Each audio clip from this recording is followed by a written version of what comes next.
Let's start out with Ellen was suffering from anxiety at the time of her death. Anxiety does not lead to suicide. Depression does. Her psychiatrist who I had sent her to said Ellen was not suicidal. Number two, Sandy just pointed out the struggle. Her wrists were badly bruised, like someone was holding her wrists so they could Like kill her. restraining her? Right, exactly. Those are also defensive wounds that she was defending herself while trying to get away from it. No other DNA was found on the knife. This was a knife in a house. This wasn't a knife outside on a street corner of Delancey Street. Let me The finish. crime scene was staged. The apartment was locked from the inside. It was a swing lock. I can lock a swing lock with a piece of dental floss from the outside by just putting it through and swinging the lock. So all these things are just bogus. There were no shards of wood at the base of the door where supposedly it was broken in. And who broke in? Was it one person? Was it two people? Okay. That staging of our daughter, she was not flat on her back, as the fiance said when She he was sitting up. The photographs show her sitting up. So how did the blood go from the edge of her nose to her ear if she was sitting up? So Gravity blood down. What do So you what Go do ahead. you think happened? I mean, you I think my obviously daughter was murdered. by whom? I don't know. I'm not going there. That's not our job to tell you that. We have never gone there. We've only asked for two things: an unbiased investigation led by an unbiased investigator. And why do you think these investigators? Wait a minute, Elizabeth. Let's go back to the beginning of this whole thing. Whatchamacallit? Cyril Wecht, more renowned than this medical examiner or anybody else has looked at the case, has just passed away, was the first person we brought in to look at the case. And Dr. Wecht said one thing: women don't use knives to kill themselves anymore. So where do the knives come from?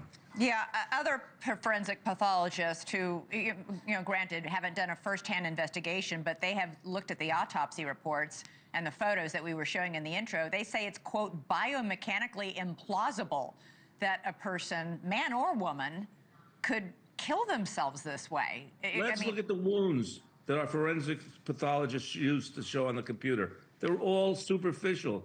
There's two wounds that were actually deep.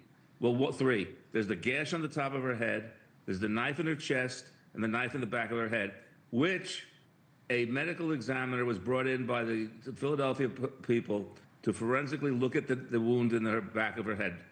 And they said it was post-mortem. They also did come back after being pressured by non-biological authorities that this wound was other things. And it might have been.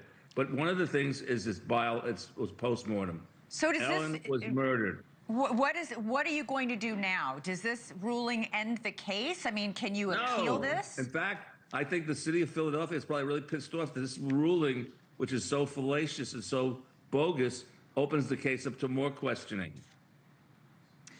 It didn't close anything. It didn't settle anything with us. No, it didn't settle anything with a lot of people. The story has sounded extraordinary. Also, go ahead. Suicide people don't stab themselves in the back. Yeah, it is. There are a lot of things here that just don't make sense.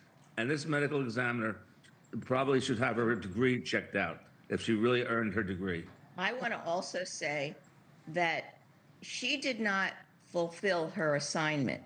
She was supposed to go in there and review Ellen's autopsy file. That's it. Okay. What she did was showed all sorts of defenses for the fiance to try to exonerate him. She quoted our three-part series on the murder of Ellen and what happened in that room as a quote as part of her investigation. That's the most unprofessional. I mean, I'm sorry. I really feel badly that we got so. Okay. Right. Answer her question.